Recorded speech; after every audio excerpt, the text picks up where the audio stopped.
조국 법무부 장관 가족펀드 의혹의 핵심 인물인 조 장관의 오촌 조카가 구속됐습니다. 검찰이 관련 의혹 수사에 착수한 이후 구속자가 나온 것은 이번이 처음으로 검찰 수사에 속도가 붙을 것으로 예상됩니다. 네, 한편 조 장관의 딸이 어제 검찰에 소환돼서 조사를 받은 걸로 알려졌습니다. 부인 정경심 교수의 소환도 임박했다는 관측입니다. 이 관련 내용들 최영일 시사평론가, 양지열 변호사 두 분과 짚어보겠습니다. 네, 어서 오세요. 안녕하세요. 자, 어젯밤 오촌 조카 조모 씨 결국 구속이 됐습니다. 네, 구속이 됐습니다. 법원에서 영장을 발부했는데 영장 발부 사유가 무엇보다 궁금합니다. 이전에 두 명 그러니까 투자사 또 운동사 네네. 대표 다 영장이 기각되지 않았습니까? 맞습니다. 발부 사유 어떻게 법원이 판단했습니까? 그러니까 코링크피의 실소유주라고 지금 의혹을 받고 있는 거죠. 이제 오촌 조카 조국 장관의 오촌 조카 조모 씨 이 발부가 됐고요. 지난밤 사이에 혐의가 한 서너 가지가 됩니다. 뭐 증거인멸을 교사했다. 그리고 자본시장법 위반, 또 특경법상의 배임 횡령. 그런데 이제 여기에 대해서 법원은 상당 부분 범죄가 소명이 됐다라고 본 거고요. 두 가지 추가 사유가 있는데 이 해외 도피성으로 나가 있다가 들어오면서 들어왔죠. 체포되지 않았습니까? 그러니까 또 도주의 우려가 있다. 또 앞으로도 증거인멸을 시도할 우려가 있다. 이런 이유들을 가지고 이제 구속을 했는데 예. 이전에는 투자를 받았던 회사죠. 웰스 C&T의 최모 대표, 그리고 또 이제 코링크 P의 명목상의 대표 이모 씨, 이 두 사람이 기각됐을 때는 이 관여 정도가 낮다. 그러니까 주범이 아닌 것 같다라는 그렇죠. 이제 취지로 기각됐었는데 이제는 그렇다면은 조모 대표가 법원도 몸통으로 인정한 것 아닌가 하는 생각이 듭니다. 앞서서 좀 짚어주셨던 그 투자사 관계자 두 명에 대한 소환 조사도 좀 있었잖아요. 네, 그리고 그렇습니다. 영장 심사도 있었고, 그럼 그 과정에서 그 둘도 일정 부분 어떤 진술을 했을 텐데 그 둘의 진술도 이번 영장 심사 결과에 어느 정도 좀 영향을 줬을까요? 그렇죠. 그러니까 원래 직접적으로 행동을 한 사람들은 그러니까 지금 돈을 맡아서 관리해야 되는 펀드사가 있고 그 돈을 이제 투자사에 줬을 거 아닙니까? 그런데 그 투자사로부터 또 10억 원 가량을 돌려받았다. 그게 이 펀드 회사에 맡긴 돈의 횡령이고 배임이 된다라는 게 가장 무거운 혐의였는데 네. 그걸 실행한 사람들은 사실은 그 두 사람이죠. 법적으로 어쨌든 대표가 있고 또 직접 투자를 받은 투자사 대표니까. 그런데 다만 그 사람들에 대해서 영장이 기각된 건 조금 전에 얘기한 것처럼 실제 그 일에 주도한 것은 이 조 장관의 오촌 조카가 그거를 주도를 했다라는 거기 때문에 그 사람들은 단순하게 실행한 거라서 이 영장까지 발부할 필요가 없다라고 한 건데요.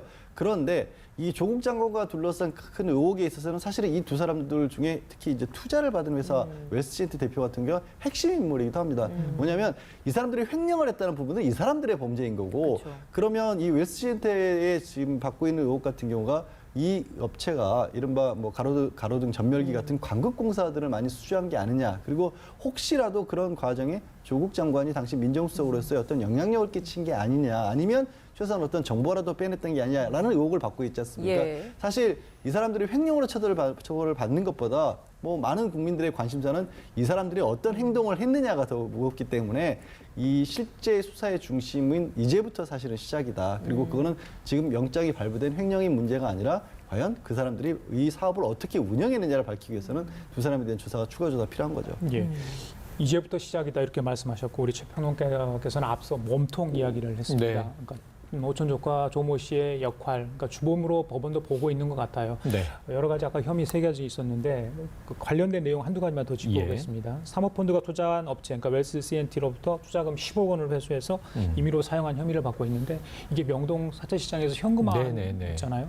그걸 어디에 들어갔는지는 됐는데 과연 왜 그랬는지 또 이후에 그 돈은 어디로 흘러갔는지 이 그렇죠. 대목이 좀 궁금한데 그러니까 어떻게 보고 있습니까? 이게 지금 이제 돈 세탁 정황입니다. 그러니까 이제 10억여 원을 참 재밌는 일이에요. 그러니까 조 장관의 가족에게 투자받은 돈이 비슷한 금액이지 않습니까? 물론 이제 거기에 천함까지 하면 이제 14억여 원 되는데 10억여 원이 코링크피로 투자가 되죠. 여기서 이제 조 장관은 인사청문회에서 블라인드라 나는 그 이유는 모른다. 예. 맡겨놨을 뿐이다. 근데 이 돈이 실질적으로는 웰스 C&T에 투자가 된 거죠. 근데 투자를 했으면 그 돈을 웰스 C&T가 사업에 썼을 텐데 그 금액만큼을 또 돌려받습니다. 수표로 인출합니다. 두 차례에 예. 걸쳐서. 그리고 이 수표는 자기 앞 수표일 테니까 은행에서 교환을 하는데 그걸 명동 사채시장에서 현금화하는 거예요. 이게 돈 세탁의 정황입니다. 그러니까 이 10억 원을 어디다 썼느냐가 이제 핵심적인 사안이 됩니다.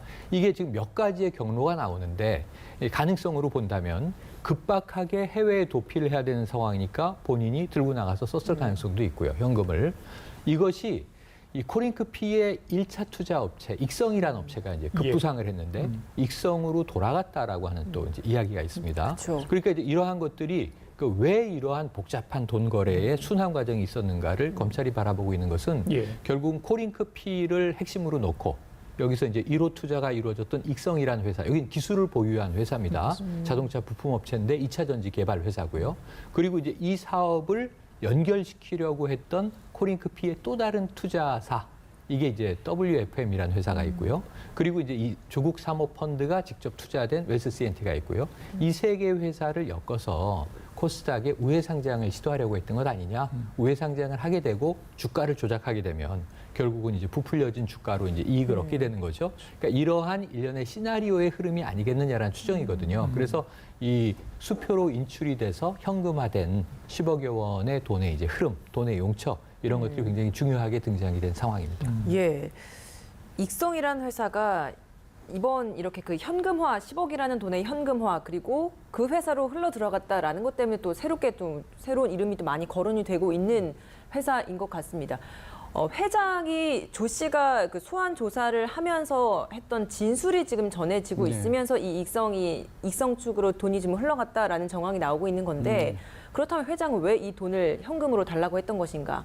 이것도 좀 궁금해지는 대목입니다. 일단 그 회장의 말은 들어볼 수가 아직은 예. 없었습니다만 오촌 조카는 수사 과정에서 그렇게 얘기를 했다라는 거예요. 익성의 회장이 뭐 용처가 밝혀지지 않은, 그러니까 뒤추적을 할 수 없는 돈으로 한 10억 가량이 필요하고 본인은 그걸 이제 전세자금 명목으로 요구를 했다라는 거죠. 그러니까 이거는 왜 그럼 용처가 밝혀지지 않아야 되냐라고 하면은 공식적으로 자기 개인 돈으로 쓰는 거지 않습니까? 그러니까 익성이라는 회사에 들어온 돈을 회장이라고 해서 마음대로 해서 자기 개인적으로 사용할 수는 없기 때문에 예. 그렇기 때문에 이제 용처를 추적할 수 없는 돈으로 달라고 했다라는 거고, 그래서 사채 시장에서 수표를 교환을 했다라는 거 아니겠습니까?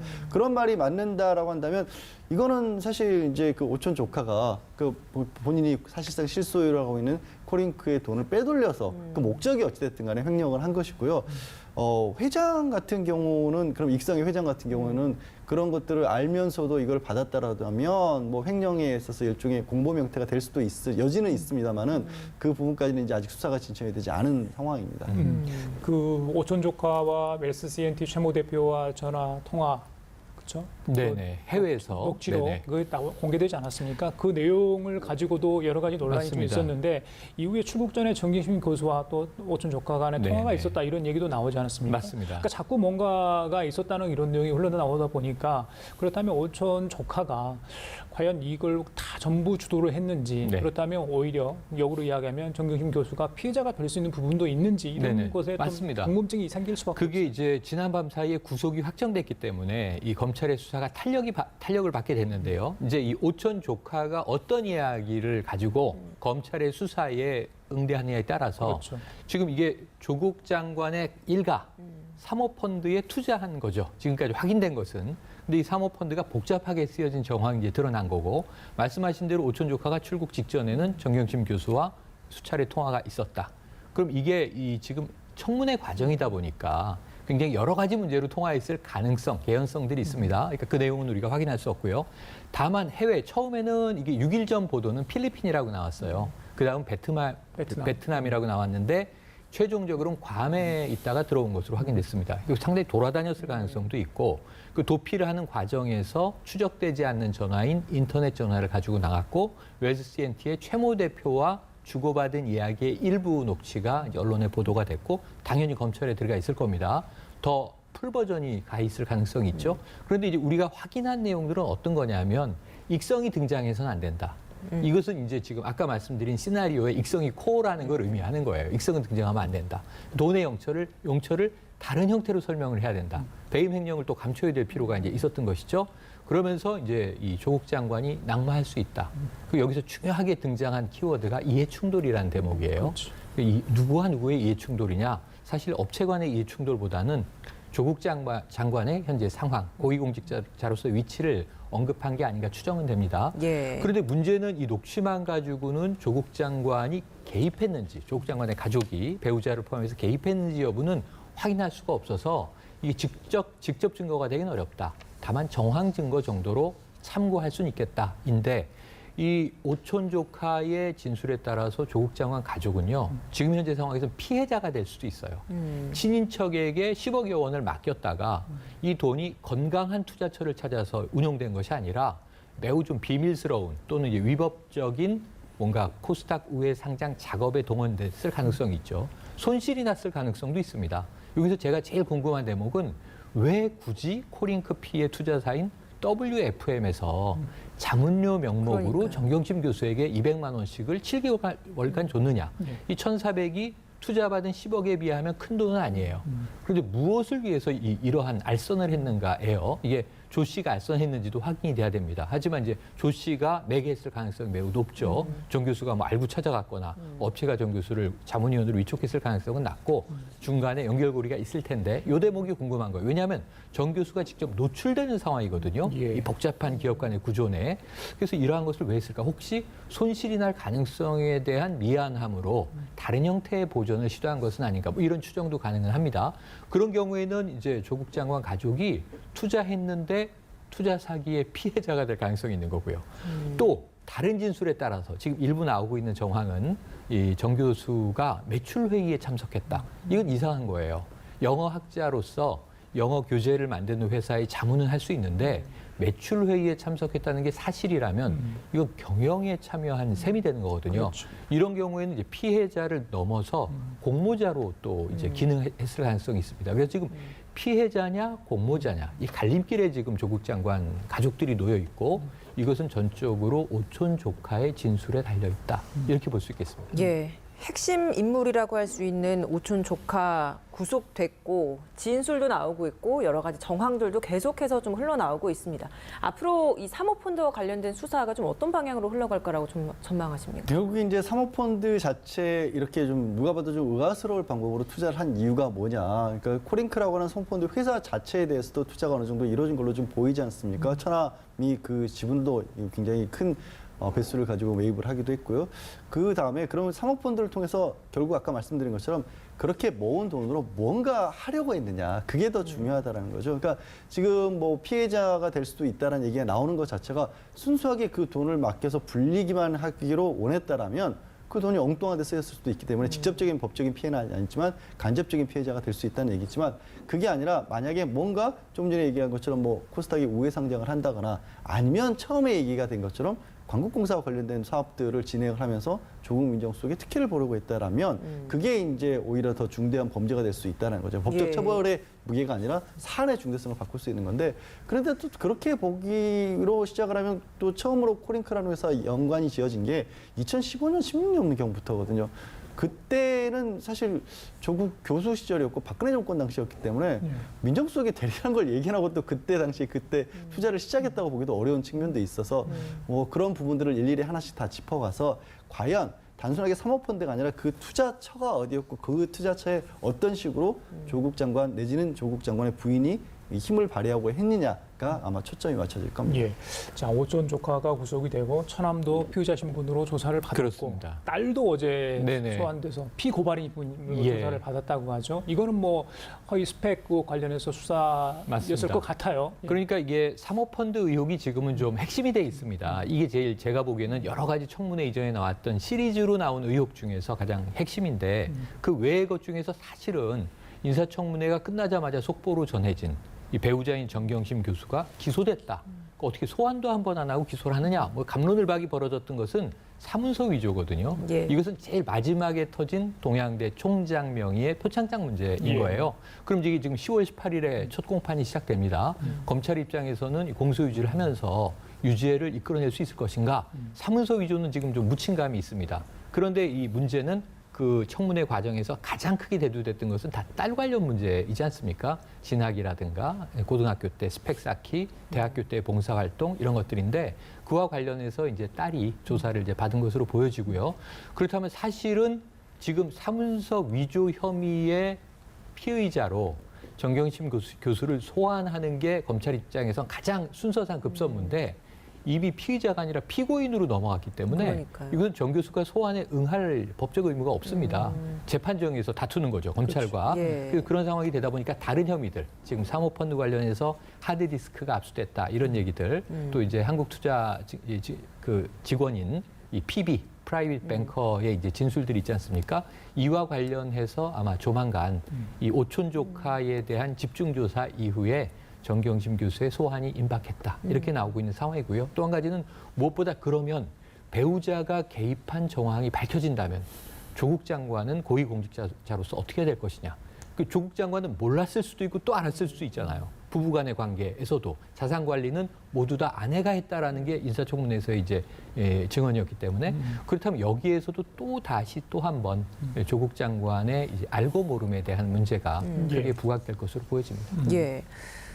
변호사께서는 좀 어떻게 보십니까? 그 재판 일정이 잡혔습니다. 특히 사문서 위조 혐의를 두고 기소 한 번 없이 바로 기소가 됐죠. 네, 소환 한 번 없이. 없이 바로 기소가 된 상황이었는데 한 번의 소환 조사도 없이 또 바로 재판 일정이 잡힌 이 상황이 좀 평소 극히 쉬운 뭐 이례적인 상황 아니겠습니까? 아주 이례적이죠. 예. 사실 저는 이 부분에 있어서만은 검찰이 어떤 명분을 가지고 있더라도 좀 부적절했다고 보는 입장이에요. 왜냐하면 검찰은 기본적으로 준사법기관이기 때문에 이게 정말로 혐의점이 있다라는 사실만으로 기소를 하는 게 아니라 아닐 가능성까지도 꼼꼼하게 검토를 한 이후에 기소를 하는 게 보통이고 또 사문서 위조로 가는 부분은 대개는 사문서 행사와 같이 가는 겁니다. 그러니까 위조됐다는 사실을 어떻게 알 수 있겠어요? 밖으로 어딘가에 썼기 때문에 거기서부터 이제 문제를 일으켰기 때문에 이 범죄가 되는 경우가 많지 그냥 위조만 했다고 범죄가 되는 경우는 없거든요.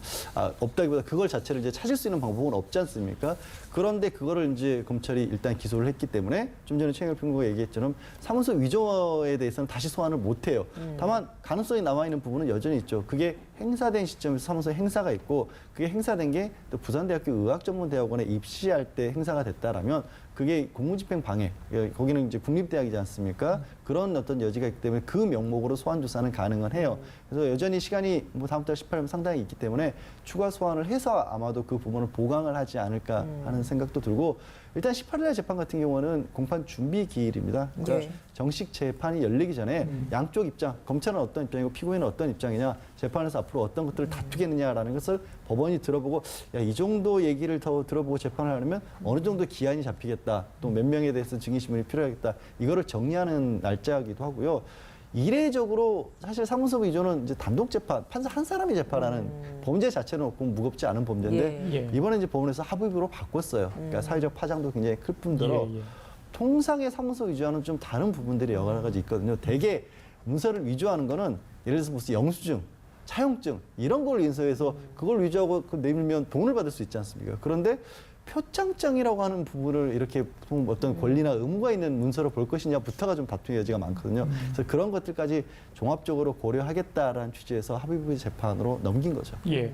관련해서 국회에서 법무부에 국회가 법무부한테 달라고 했던 그 공소장 있지 않습니까? 네네. 조국 부인, 그러니까 정경심 교수의 그 관련해서 딸의 진학을 도울해서 표창장을 위조했다. 이게 공소장에 적시돼 있다. 그런 네, 소식이 네. 좀 방금 들어와 있는데요. 글쎄요, 이제 재판 과정에서 이런 부분들 좀 다툼이 있을 것 같고, 네. 그 PC 하드디스크 여러 가지, 그러니까 그걸 밖으로 네, 가져간 네. 부분 있잖아요. 그 증거사 직원이 증언했던 그렇습니다. 부분들. 그러니까 재판 과정에서 어떤 게 증거로 과연 택될 수 있을까? 그 안에 어떤 내용이 담겨 있을까? 그 부분도 좀 그렇죠. 결정될 것 그러니까 같아요. 아까 말씀드린 대로 지금 오촌 조카가 이제 몸통이라고 제가 지목을 했기 때문에 그렇다면 이 핵심 인물의 진술에 따라서 이 조국 장관 가족, 특히 이제 배우자 정 교수의 경우에 이 피해자냐 공모자냐의 지금 경계선에 놓여 있다 말씀을 드렸는데 또 하나는 이게 어떤 이제 관련자의 진술 외에 지금 정황 증거들 상당한 그러니까 이게 처음에 논란이 됐던 시발점을 보면 검찰의 대대적인 압수수색입니다. 저 압수수색으로 시작이 된 거거든요. 동양대는 이제 추가 압수수색을 당한 거고요. 이런 상황에서 압수된 증거품들 이 중에 이제 가장 핵심적으로 좀 언론에 나와 있는 것 중에는 뒤늦게 제출이 된 하드디스크 이게 동양대 연구실과 자택에 있었다는 그것도 이제 좀 특이하게도 투자 회사의 직원이 와서 교체해 줬다는 또 이제 연구실에 이 하드디스크는 맞지 않아서 교체가 안 된 상황이라고 하죠. 그러면 이제 이 하드디스크가 제일 핵심인 것 같아요. 그 안에서 어떤 자료들이 나오느냐. 좀 개입의 여지가 있는 자료들이 나온다면 이 하드디스크에 들어있는 데이터, 이 자료 내용들이 스모킹건이 될 수도 있고 의외로 검찰 입장에서는 이러한 하드디스크까지도 힘겹게 확보를 했는데 이 안에서 별다른 자료가 나오지 않는다면은 검찰의 수사가 상당히 좀 기밀이 빠질 수도 있고 그래서 제가 보기에는 지금까지 보도된 증거물들 중에서는 예. 하드디스크가 가장 관건이다 이런 생각이 듭니다. 정경심 교수가 사모펀드 그리고 입시 의혹 두 군데 다 지금 연관이 되어 있는 상황인데 그러면 이 하드디스크가 제출된 그 안에는 이 두 가지 다 관련된 내용들이 좀 있을 수도 있겠네요. 그러니까 하나는 지금 이 조국 장관의 경우에는 인사청문회 때 사실은 관보에 실린 이 재산 신고에서도 코링크 P에 대한 사모펀드가 들어있지만 나는 사모펀드라고만 생각을 하고 있지 코링크 P라는 이름도 언론 보도가 나오고서야 이제 인지했다라는 예. 얘기를 하지 않습니까? 그러면 이 코링크 P의 오촌 조카와 이 또는 처남이 개입돼 있었는데 이 정 교수의 입장에선 자신의 동생과 어찌 보면 시댁의 이 오촌 조카가 개입돼 있는 일이잖아요. 여기에 대해서 어느 정도 내용을 공유했을 정도의 예. 자료를 혹시 보고받은 게 있는가? 알겠습니다. WFM의 자문위원으로서 경영 매출회의에 참여했다는 보도가 일부 나왔는데 관련된 자료를 이메일이나 파일로 받은 것이 있는가? 이러한 것들이 하드디스크에 저장돼 있는가 아닌가에 따라서 예. 상당히 이제 본인 스스로도 여기에 개입 여부라든가 예. 거기서부터 또 회피할 수 있는 가능성이 지금 달려있기 때문에 핵심적인 내용으로 보여집니다. 예, 정경심 교수는 지금 변호인단을 14명을 꾸렸습니다.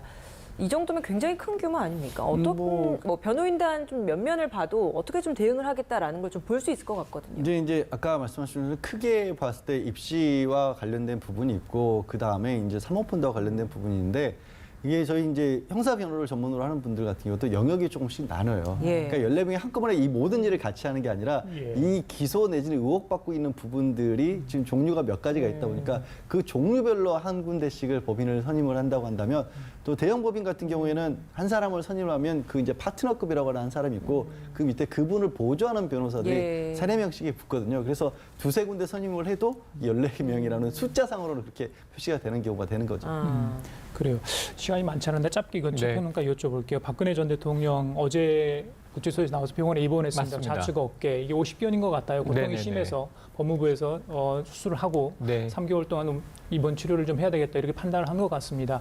구치소 생활하고 사뭇 다를 텐데 네. 글쎄요. 어떻게 좀 관리가 되는 겁니까? 그러니까 뭐 이제 법적 형평성 문제인데 일단 아픈 건 어쩔 수가 없어 보입니다. 환자면은 이제 치료 받아야 되는 게 원칙이기 때문에 당연히 이제 제가 보기엔 어깨 통증이 심해서 치료를 받은 것 같고요. 일전에는 또 허리 통증도 호소를 했는데 약 수술을 오늘 합니다. 어제 입원을 했고 그렇죠. 그러면 지금 90일 정도 입원 기간, 3개월 정도가 이제 예상이 되는데 이 기간은 모두 다 실제로 수감하는 기간에 포함이 된다고 포함돼 하고요. 대신에 외부인과 접촉은 철저하게 차단되고 교도관들이 병실을 지키는 형태로 수감을 병원에서 이어간다고 이해하면 큰 문제는 없을 것 장소만 같습니다. 바뀐다, 이렇게 장소만 보면- 바뀐다. 아. 그리고 이제 완치 판정을 받게 되면은 다시 교도소로 돌아가게 되겠죠. 그래요. 알겠습니다. 지금까지 최영일 시사평론가 양지열 변호사 두 분과 함께했습니다. 말씀 잘 들었습니다. 고맙습니다. 고맙습니다.